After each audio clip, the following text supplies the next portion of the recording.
Happy New Year, everyone, and welcome. And get ready to go ape on this episode of the Weekend Superheroes Podcast. Today is Friday, January 11th, 2019. I'm Sean. Sitting with me tonight is Pat, Steve, and Darius. Gentlemen, how are the New Year's resolutions going? Great. I didn't make any. I made it 4 days into mine. All right. I'm doing great. Our last episode was a wrap-up party, so sadly, Steve will not be updating you on the guests we had on last time. Aww. I know. It was just us. Us. But if you want to catch up on the show, or maybe just fall in love all over again, go back one episode and have a listen. But it's time to bring in the new year with a topic I've been really excited to cover for a long time now. Lots of requests for this one, so here it goes. Pat, I'm the main topic. What am I? Roar. A lion. Is your name Pat? Wait, Darius is a lion, so if he's gonna... Yeah, that sounds like if my anyone's roar. gonna roar, it's Darius. Don't steal my roar like that. Okay, everyone relax. It's not a lion. That is actually my butthole the day after a podcast. Jeez, oh man. Okay, you know what? Maybe this will help. Spotted Bigfoot in Cleveland County, and this isn't the first time. The legend continues. One man in Kaiser says he encountered the mythic beast just last week. You know, it has been years since deputies in Cleveland County have heard stories like this, and New at 11 Ann Sheridan goes in search of the real.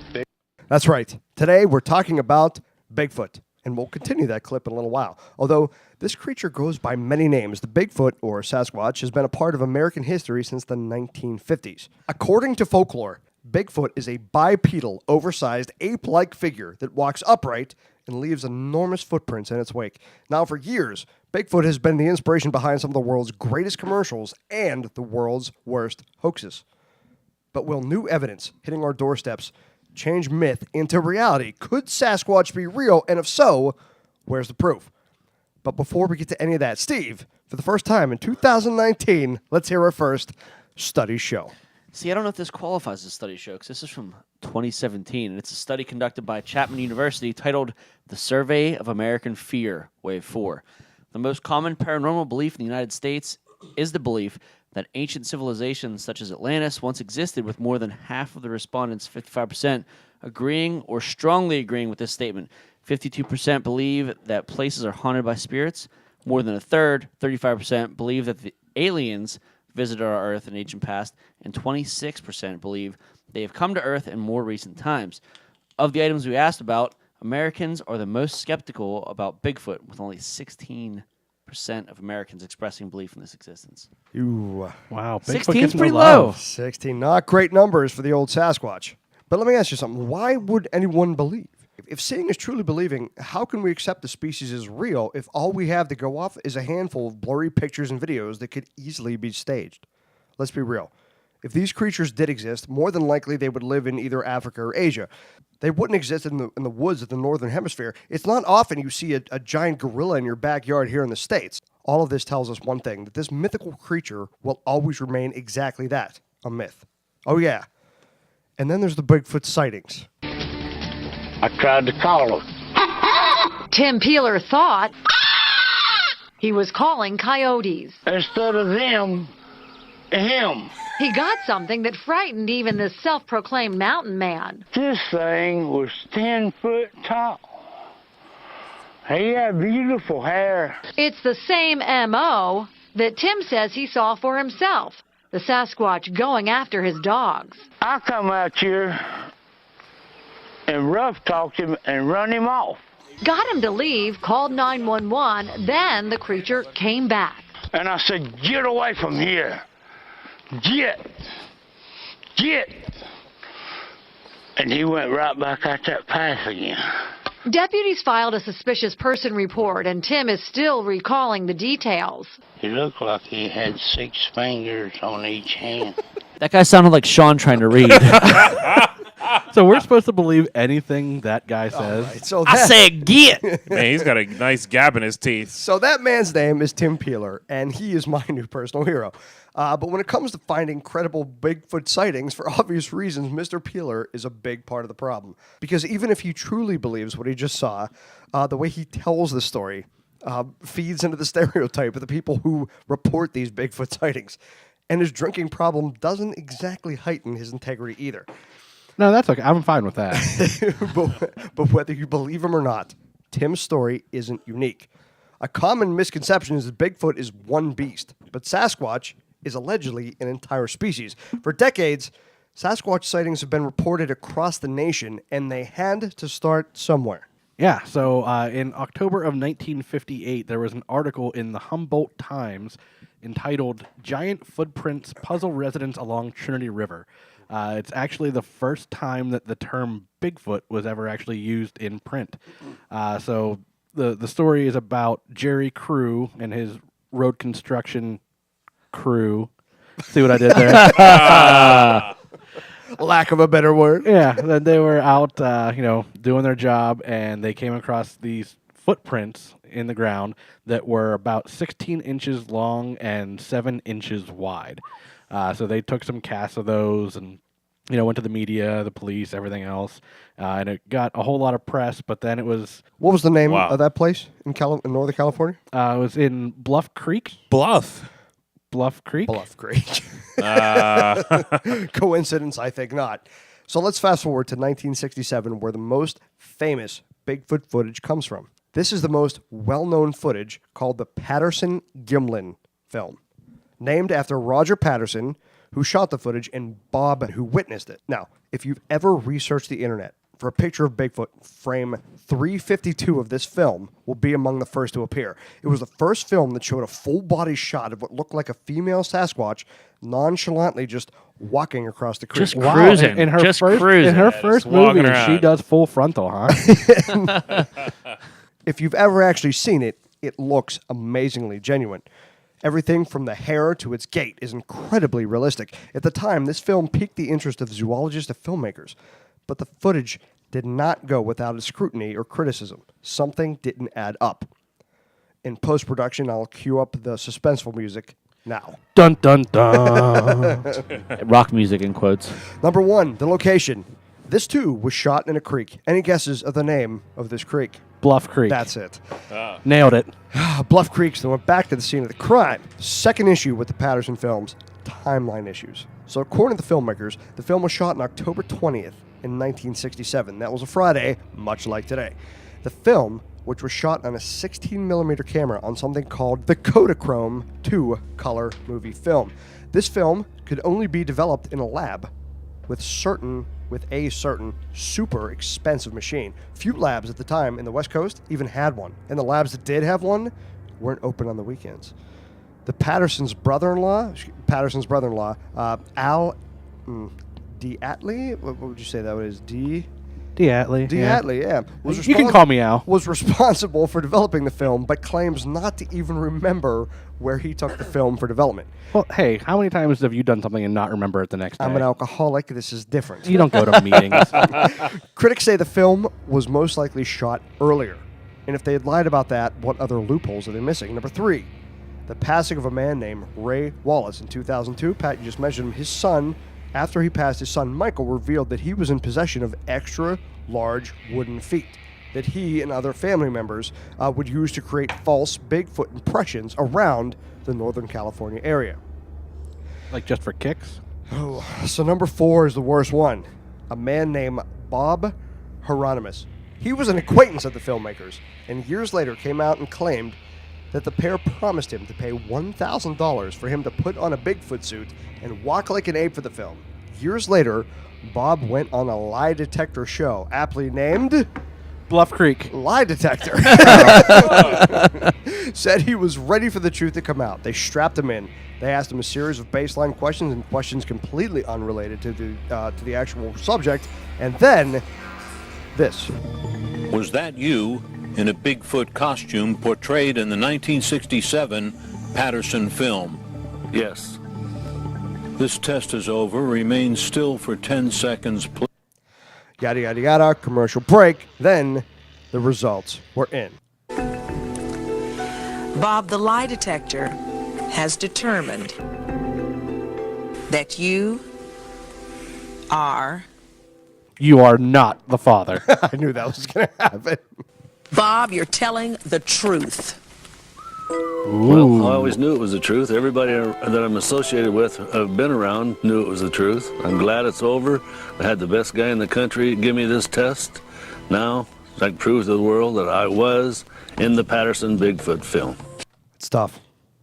I mean, You ain't lying. Lie detectors aren't, So- proof, but I mean, it's, kind of cast some doubt on it, right? Absolutely. So, with all that, the film's authenticity has never been proven. All that said, any attempts to disprove the footage also fallen short. Certified forensic examiner Jeff Glickman performed an in-depth computer analysis of the film over a period of 3 years and was unable to provide any evidence of deception.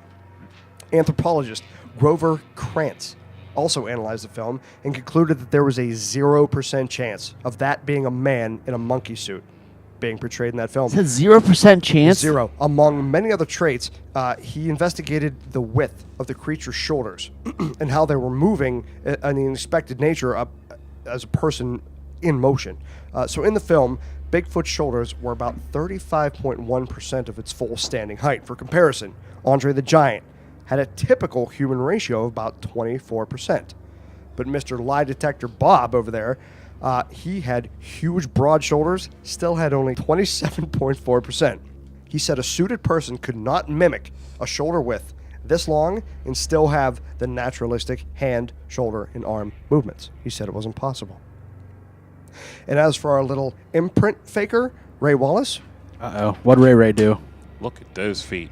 His wooden feet strapped to boots Yeah. looked absolutely nothing like the imprint casts found and studied by anthropologists. The actual foot-like characteristics, the hair, minor flaws, any kind of deformations, these were found in the casts, and Wallace's feet were fake and plain and almost like cartoons. One of the major players in the Bigfoot game is Dr. Jeffrey Meldrum, author of Sasquatch, Legend Meets Science, and he gathered and analyzed over 300 of these footprint casts. None of them matched up with Wallace's. Here's an interview of the BYU Idaho radio. When you're talking about these feet, obviously that's your field of expertise. What about them is so compelling? Well, they're not just simply the product of a ridiculously crude carved wooden foot strapped to a hiking boot or a logging boot, as some would have us believe. They're also not just simply enlarged facsimiles of a human foot. They show remarkable distinctions, notable distinctions, that are absolutely appropriate. They're biomechanically sound and correlated for the manner of walking that would be employed by a big, heavy bipedal primate navigating rugged, steep, broken terrain in the mountainous forests of western North America primarily. And so they're broader than a human foot. They're, relatively broader, as well as absolutely. They're flat instead of having a fixed longitudinal arch, which their weight just simply would not accommodate. But they've retained a degree of midfoot flexibility that was present in our forebears and in our close relatives amongst the great apes. They've lost the divergent thumb-like big toe, but have retained much greater prehension and relative length of the toes in order to grip and like I said, navigate that irregular surfaces of the mountainous forested habitats that they're reported to occupy. So if you believe that the Patterson footage is fake, and if the creature was a man in a suit, and if you think fake wooden feet were able to fool actual anthropologists, you cannot ignore the map of over 3,000 reported sightings from all over the nation. Damn. Yeah. That's a lot. These were gathered by the Bigfoot Field Researchers Organization. Some of these said, and I'm quoting here, San Diego, California, a camper on Mount Palomar reports heavy biped running through the campground late at night. Stevens County, Washington, a cabin builder sees upright figure, finds extra large oily handprints. And there are thousands of these, thousands. And none of them got their 15 minutes of fame or $15 for that matter. So, are they all liars? Are they all misidentifications?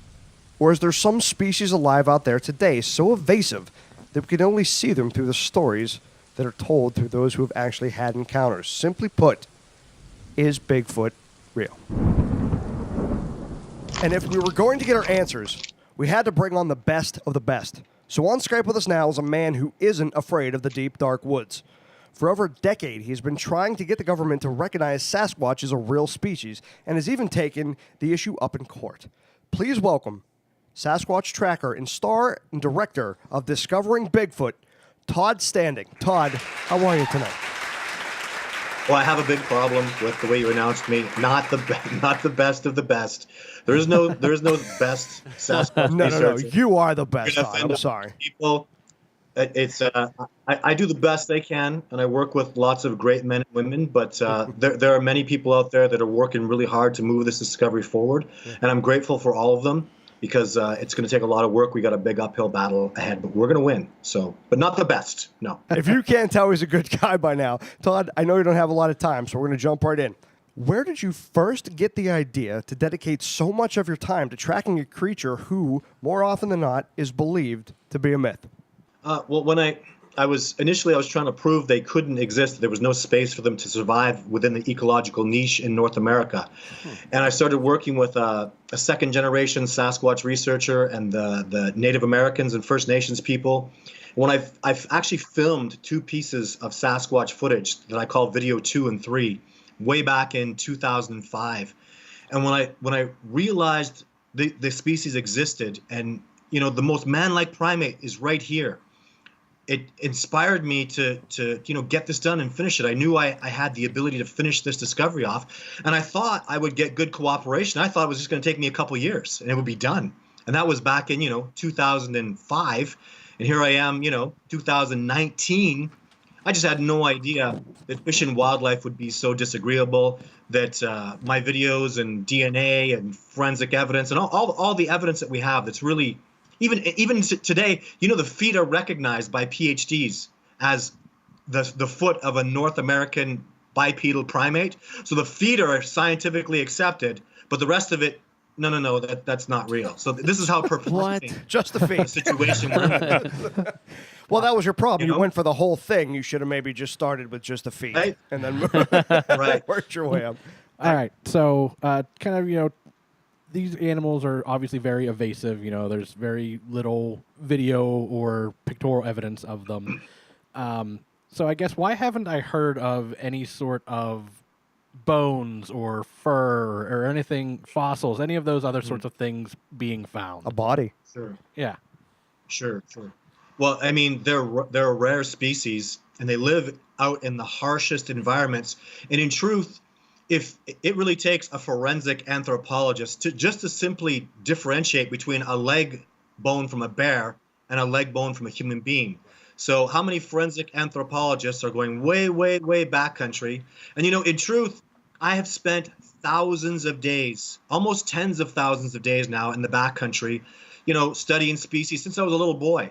I've never seen a mountain lion body. I've never seen a bear's skull. And you can talk to dozens of people that'll testify to the same thing. The ultimate end truth is, though, this species is so intelligent, they put their dead in specific areas, and then they defend those areas. That's what we're going to discover very soon. Oh, wow. Gigantic So they have graveyards. Right. So we talked about this. We heard this theory a long time ago that they actually bury their dead, which means they have Bigfoot funerals. And you believe that? Could be.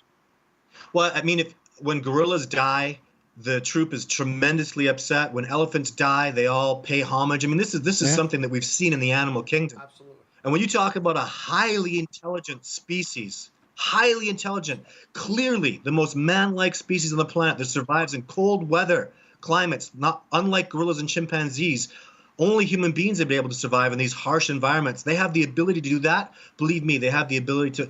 And plus, they're born and raised in cooperation. Like primates, like gorillas and chimpanzees, babies are completely helpless, just like a human baby. I have a little baby girl. If I put her down for a day, she'd be dead in 3 days. She could do nothing to defend or help herself at all. So when you have a primate species that raises their offspring for over a decade at least, that kind of devotion bears to cooperation, bears to community, bears to caring when an individual passes. Does this make sense? Yeah. This is logic. Yeah. I got it. So you spent countless hours and a lot of money trying to prove the existence of Bigfoot. If you've got the training and equipment, why not kill one just even for the sake of science?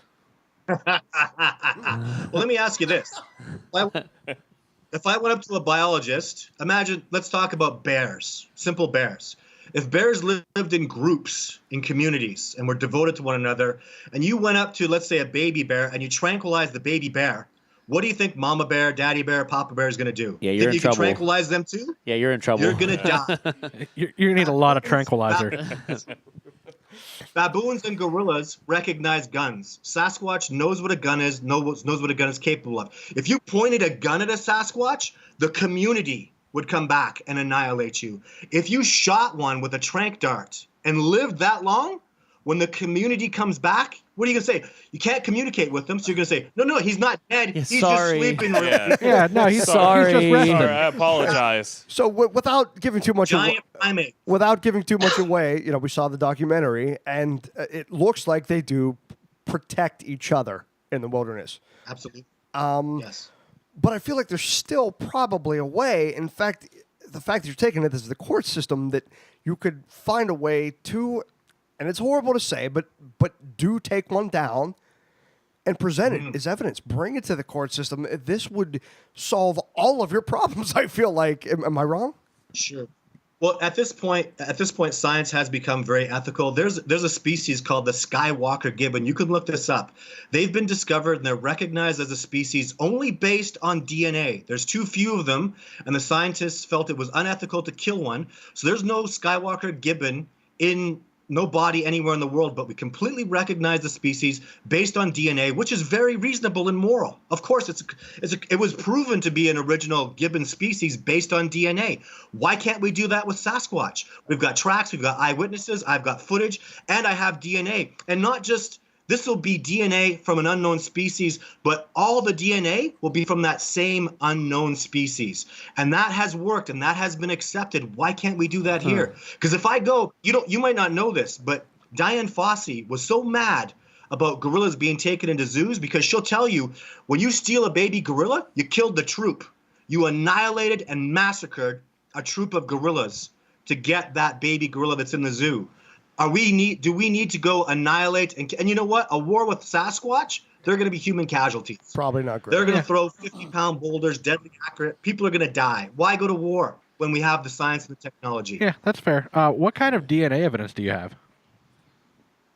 Just hair strands and hair strands. I've got multiple sources of DNA. Even colleagues of mine. There are many people. We all have DNA. It all points to the same thing. It all shows the same. But even that's been an uphill battle. Geneticists won't analyze my DNA, and when they do, and it comes back unknown primate, they give me my money back and pretend like I was never here, because to them it's like saying Santa Claus is real.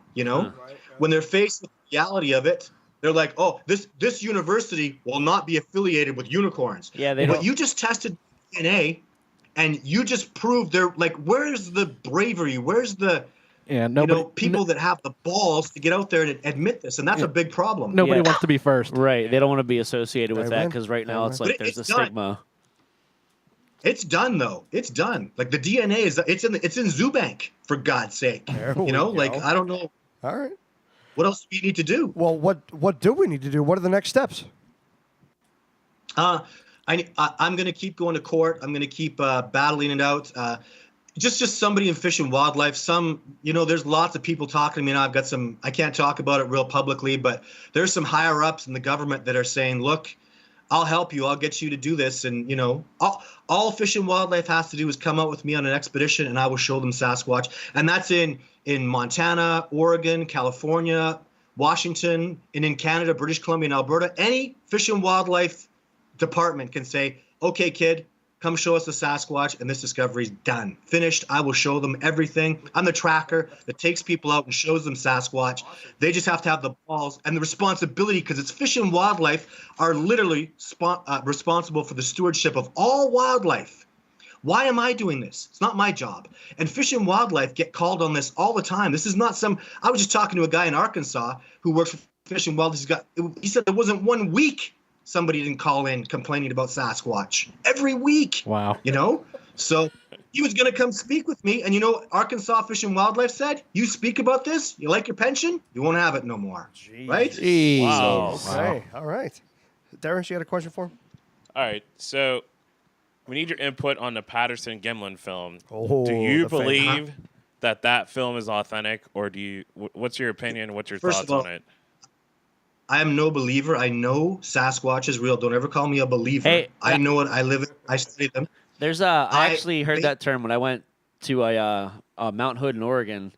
I met a guy up there. He was like, yeah, because they all have like a lot of merchandise and stuff that I've seen with like Sasquatch on it and stuff. And the guy was like, oh, so you believe? He's like, no, I don't believe I'm a knower. And I was like, damn, this guy is confident. Yeah, well, it's true. I am extremely confident that the Patterson footage is real.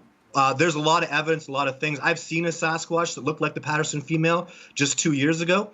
But what put the nail on the head, my colleague and mentor and teacher and one of my heroes is Dr. Jeff Meldrum from Idaho State University. He's in my documentary.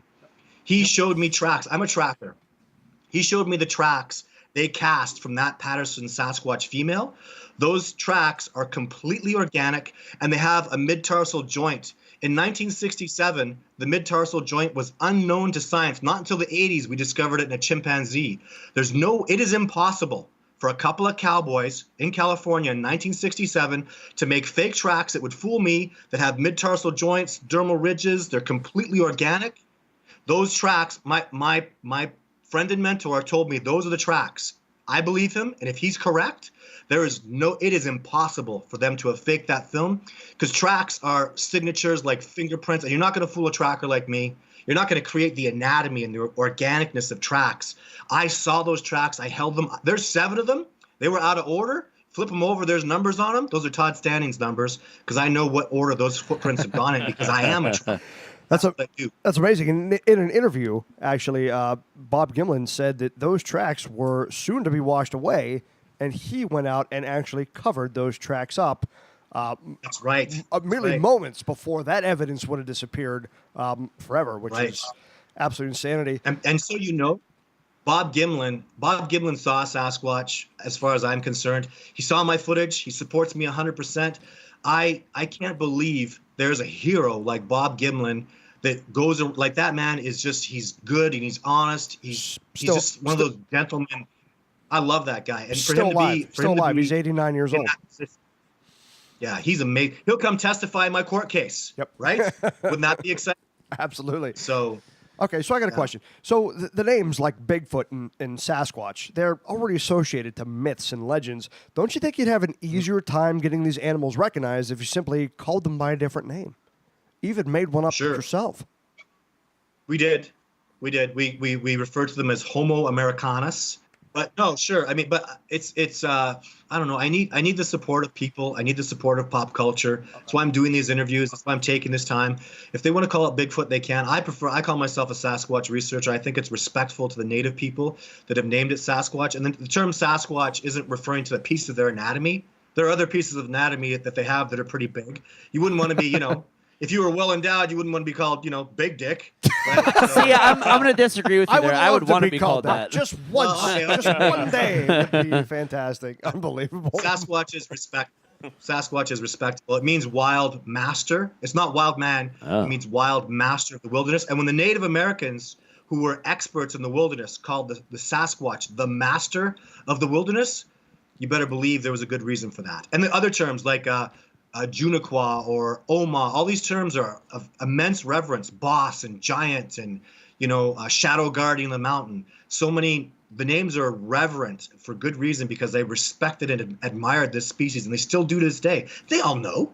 I go to reserves all the time. They talk about Sasquatch like bears. Oh, you don't go over there this week. The Sasquatch is going to be up there, I was going to say, something that big, you got to be respectful of it, right? Absolutely. You better be respectful of it, or they come get respect. You're going to be sorry if that happens. Right. So kind of along those lines, so, in the documentary, you try to mimic their actions and, kind of interact with them peacefully. Have you made any progress, since that documentary and kind of getting them to accept you as not being a threat? Absolutely. Many, many times. Every year, new things happen, new, incredible, amazing. I take people out on expedition every year now. And it's just turned out to be, it's funny, I take out regular everyday people. A computer programmer from Alabama made an enormous discovery last year. Regular people that are enthusiasts are just cooperation. And all these brilliant men and women that I've been taking out have really been adding to the richness of this discovery. And yeah, every year we make major new steps forward. It's been amazing. This year especially, it's just been absolutely incredible. Now I work with special forces firefighters and U.S. Rangers, and it grows every year. It's amazing. Not just the people, but again the research. New things happen every year. I'm blown away by them. I am a student of theirs. I am so humble. I go out and I wait for them to teach me my lessons, and that's how I get good success. So I don't boss them out. They don't have anything that I have nothing to give them. They think technology has made us insane, so they want nothing technological, So and they might be partially right. Oh, they're 100% right. So there's some truth to it. Absolutely, yeah, definitely right. So obviously, the general public perception of Sasquatch or Bigfoot or anything, there's a lot of criticism with that. How do you deal with that? Like pushed aside regarding your I don't want to say the word beliefs, like your knowing on the existence of Sasquatch. Well, I'm walking around telling everybody the world's round, and they're laughing at me saying it's flat. And I've seen pictures. I know. Yeah. I've traveled around. The world is round.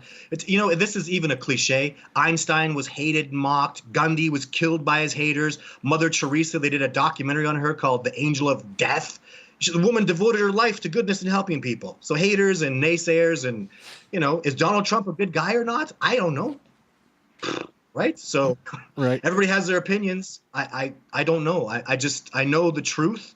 And eventually, in my heart, the truth is going to come out.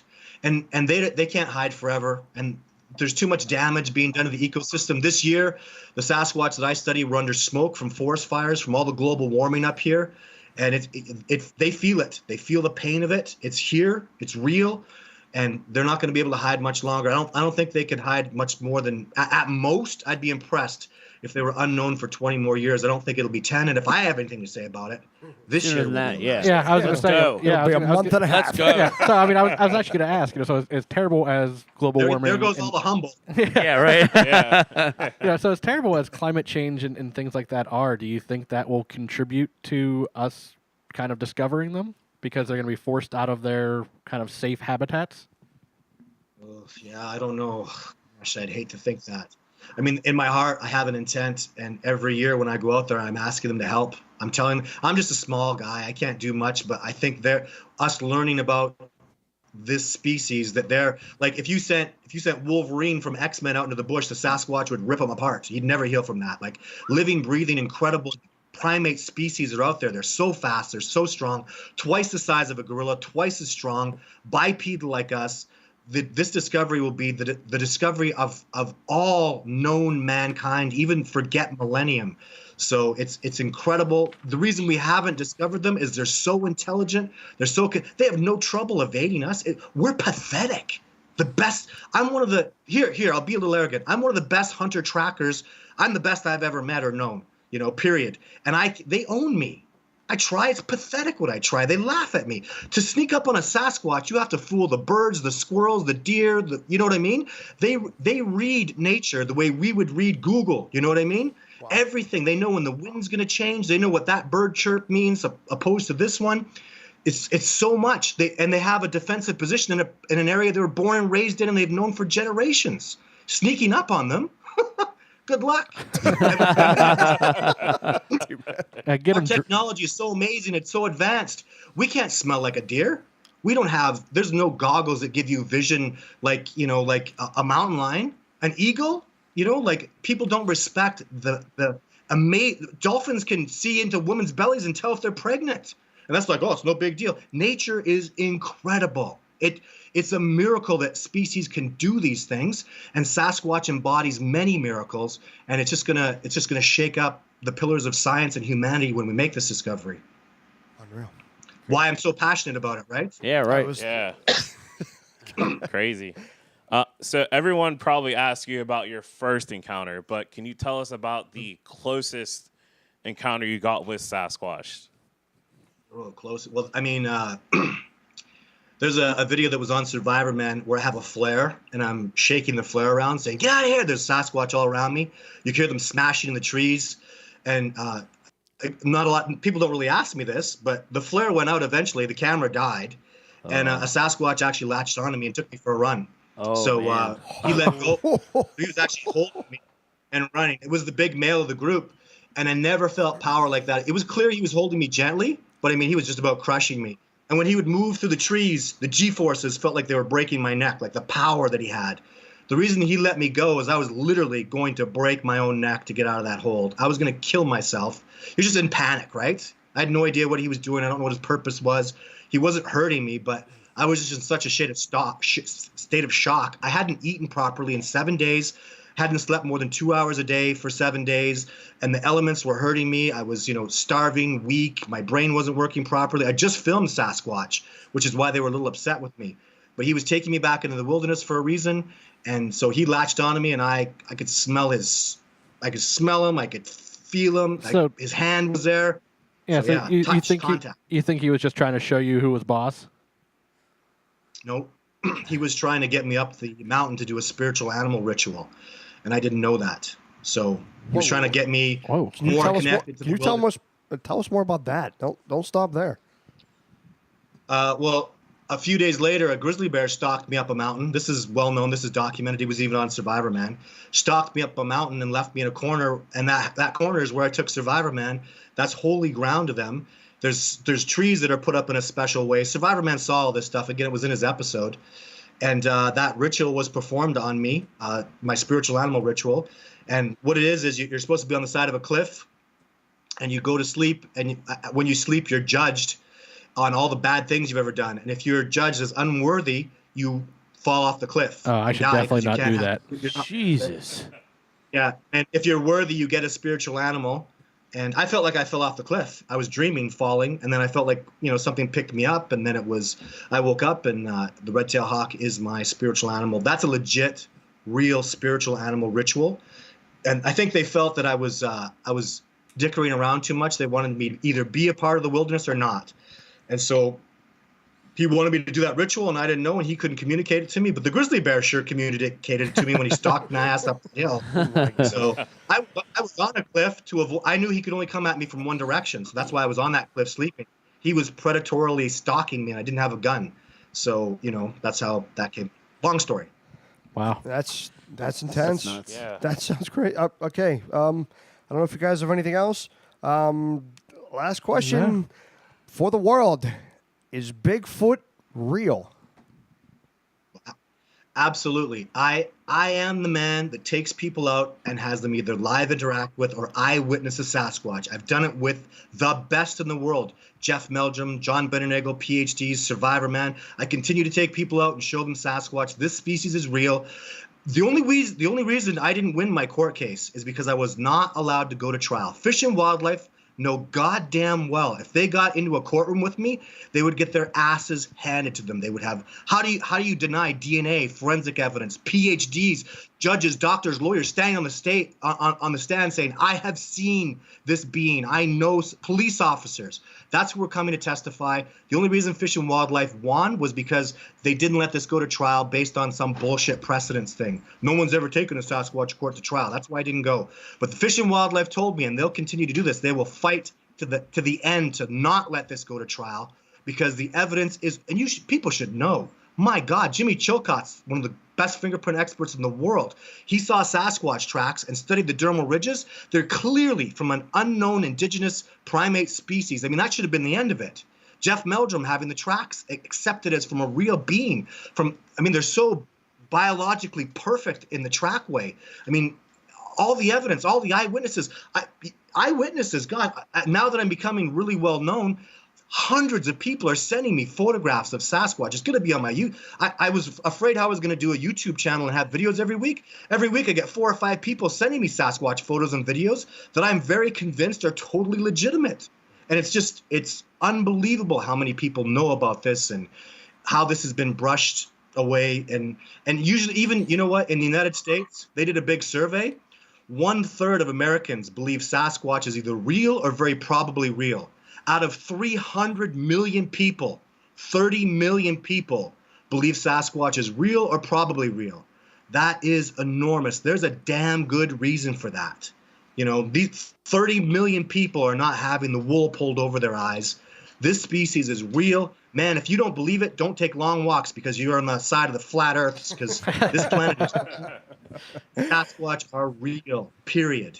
And there you have it, Todd Standing. I want you to take this as far as you can take it. We will back you 100%. And if you want us to do something on social media, whatever you want us to do, we got your back 100%. Thank you so much for coming on here and being honest and talking with us.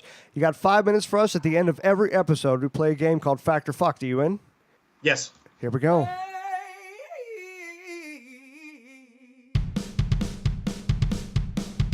Pat. Within weeks of his return to Bluff Creek, Roger Patterson of the Patterson-Gimlin film was arrested for not returning the camera he rented to shoot the famous footage. I'll say fact. Fact. Todd. So I have to say fucked? Fact or fuck. You can say whatever you want. Fact? I'll say fact. That is a fact. Well done to both of you. Nice job. Nailed it. Got it. Steve. Hey.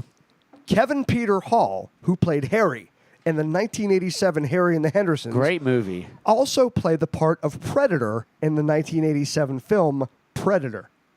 I'm going to say fucked. Fucked. Todd? Yeah, fucked. That is a fact. Fucked. That is a fact. Really? Yeah, it's wow. a fact. I never would have guessed that. Darius, he's really bad at this. Guaranteed, just whatever he says, just do the opposite. On April 1st, 1969, Skamania County in Washington adopted an ordinance to... what? What? An ordinance. Ordinance. Ordinance. Thank you. To protect Bigfoot, making killing Bigfoot punishable by up to 1 year in county jail or up to a $1,000 fine. Fact or fuck, Darius? That's crazy. That's crazy, Todd. That's a fucked. That's fucked. Todd? It's a fact. You totally messed with your He got you. Todd fucking threw your ass. What threw me off was the April 1st. I'm like, it's got to be April Fool's joke. Todd threw your ass. Yeah. Nice job. Oh, That's the first time. That's the Darius first time got anybody... played.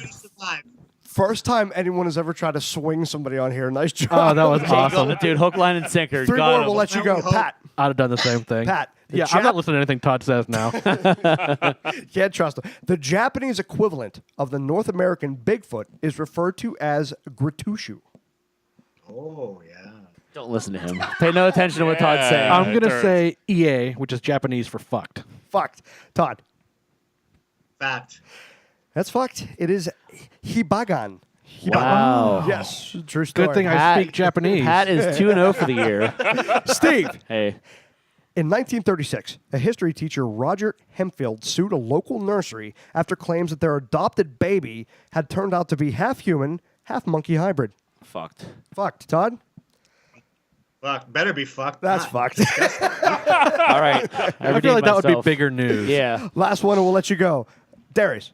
A distinct genus of ape that existed as recently as 1,000 years ago, whose fossil records suggest it stood up to 9.8 feet tall and weighed as much as 1,300 pounds, has the name Gigantopithecus.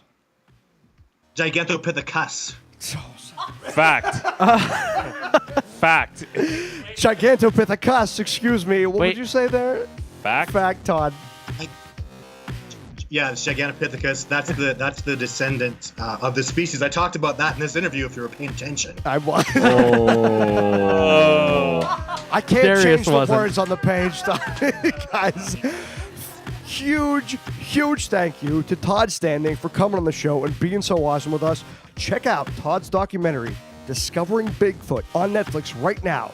And for more information and to document your own sighting, I believe, what's your website, Todd? Sylvanic.com. SYLVANIC.com. Go there right now. You can check out a lot of Todd's recent stuff, as well as sightings. The sightings map that he recently has up there. It's absolutely fantastic. Todd, would you like to say goodbye to everybody who loves you out there? Yeah, thanks for having me, guys. Really appreciate it. It was fun. And, thanks to everybody out there working for this discovery. And thanks for taking the time to listen. Appreciate it. Yeah. Bet. Cheers. Pat, would you like to say goodbye? Good night, everyone, including Sasquatch. Steve, I was also going to say goodbye to the Sasquatches. I was also going to say goodbye to Sasquatches as well, too. And if you'd like to hear more episodes like this one, you can check us out at weekendsuperheroes.com. You can find us on all your favorite podcast apps. Just search for the Weekend Superheroes. And always remember to podcast responsibly.